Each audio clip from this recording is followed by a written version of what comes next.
Bishop T.D. Jakes is a well-known megachurch pastor, author, and filmmaker. He is currently in a legal and personal battle over a number of accusations, campaigns of false information, and the stress these have put on his health and image. At the heart of this situation are Jakes's legal efforts to deal with slanderous claims made against him and his resolve to defend his honor against what his lawyers call malicious lies. Jakes, 67, has taken a strong action to fight false information by making a motion in the Northern District of California. He is being sued on YouTube for defamation and by Google for subpoena. The goal of this court action is to force Google, which owns YouTube, to reveal the names of people who post defamatory content on the site. The move says that these people are said to be in Pakistan, South Africa, the Philippines, and Kenya, are responsible for 4 accounts that are said to be sharing false information about Jakes. This lawsuit comes after an NBC News report in January 2024 that showed how artificial intelligence and deepfake technology are being used more and more to make up and spread false stories online.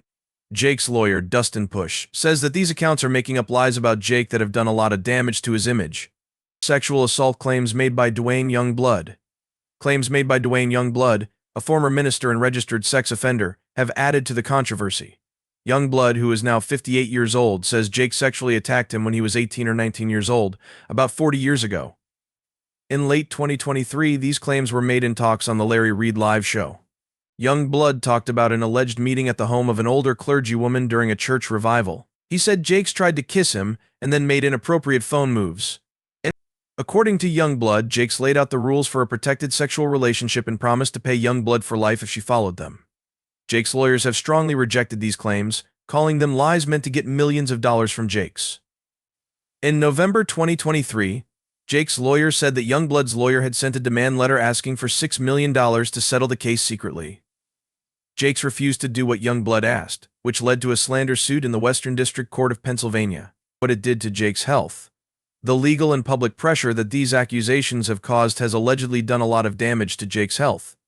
On November 24, 2023, a medical emergency happened to Jakes while he was on stage at his Dallas megachurch, Potter's House, the day before he sued Youngblood.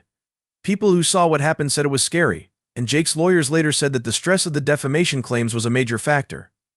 The case also says that Youngblood's actions have put Jake's charitable work at risk.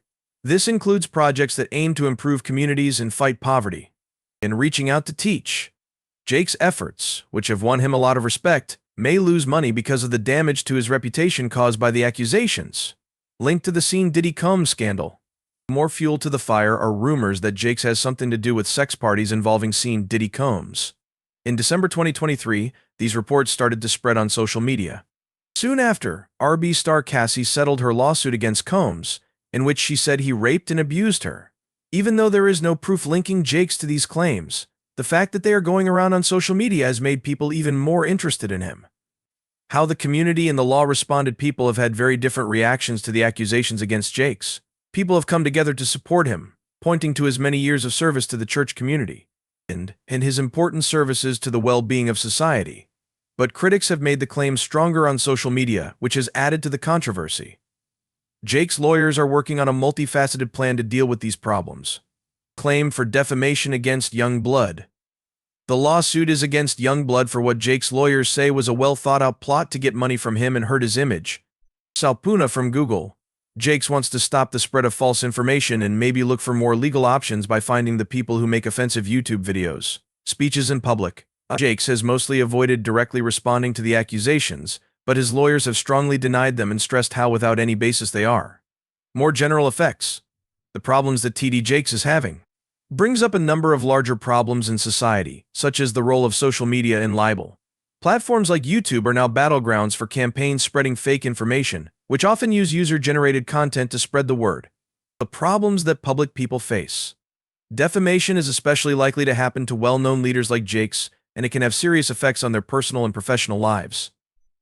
There is a lot of stress and emotional toll that comes with public accusations, especially ones that involve sensitive topics like sexual misconduct.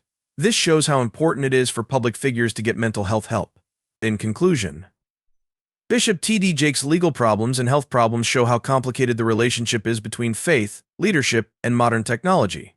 His lawyers are still fighting back against what they call baseless allegations. The result of these efforts could set important examples for how to stop online slander and protect public figures from harmful attacks. Jakes will probably not only be vindicated in court, but he will also have to reaffirm his mission to help his congregation and the community as a whole. Not more than a month after having a health problem, which his lawyers said was partly caused by the stress of the hurtful things people said about him on social media. People who post false information about megachurch leader T.D. Jakes have asked a court in California to make Google help him deal with it. As the head of the Potter's House in Dallas, Texas, Dustin Push is an attorney for Jakes. On Thursday, he sent a request to subpoena at the Northern District of California to Google, which owns YouTube. NBC News reported Thursday that he was willing to share information that could help him find the people behind 4 specific YouTube names. Plush, a partner and co-founder of the well-known law company Meyer Watkins Phillips Plush, said that the people who are using the accounts are thought to be in Pakistan, South Africa, the Philippines, and Kenya. When the Christian Post called the company to get more information about the move on Friday, they didn't answer. But Push said that the stories about Jakes made false claims. Previously brought up in an NBC News story from January 2024 about fake news on YouTube made by A. Lawyers for Jakes sued Dwayne Youngblood, a former pastor who is now a registered sex offender, for defamation last month. Youngblood said that Jakes sexually attacked him when he was a teenager 40 years ago. The real story behind this case is about how a convicted criminal and people working with him planned to change the past in order to avoid taking responsibility for their bad behavior and to publicly smear a famous and highly respected religious leader in order to get millions of dollars from him. The 20-page case was sent to the Western District Court in Pennsylvania. It describes how Youngblood has abused children since at least 2002. Jakes, who is 67 years old, sued Youngblood, who is 58 years old. Youngblood told internet celebrity Larry Reid on his Larry Reid Live show on October 28th and November 3rd that Jakes beat him up when he was 18 or 19 years old. Youngblood said in a book that he had been living with an older clergywoman during a local church revival about 40 years ago and had been talking to Jakes for about 2 hours. That's when Jakes tried to kiss him. Youngblood says that Jakes called him at home the morning after the meeting and hinted that he wanted to pick up sex with him in the area. The phone rings and my mom tells me, "Dwayne, it's Elder Jakes." Jakes and I talk on the phone, and when I talk, I can hear water. He looks at me straight in the eyes while sitting in a bathtub and says, "There are 3 things I need you to do. The first is that you will be the only person I sleep with when I get to Pittsburgh. The second one is that you can't sleep with anyone else because I don't want to hurt my wife.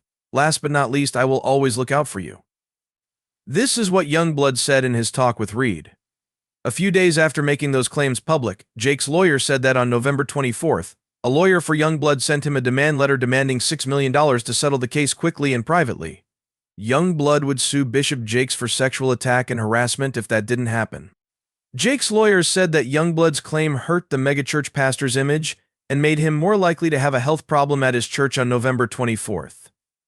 The important charitable work that Bishop Jake is leading is in danger because of Youngblood's lies, which have probably made the benefits that the people who gain from these efforts much less substantial. The lawsuit says that Youngblood's deliberate and harmful lies have caused a lot of mental and physical harm to Bishop Jakes. Bishop Jakes had a medical emergency on stage during his Sunday service on November 24th, the day before he filed this lawsuit. The whole church was watching. Since an unverified story, Jakes' reputation has been the subject of a lot of online chatter. That went viral on social media in December 2023, said he went to sex parties held by Diddy, whose real name is Sean Combs, and did other sexually inappropriate things. In a lawsuit that was just recently settled, R&B artist Cassie accused Combs of rape and physical abuse over a period of almost 10 years. This led to the new claims.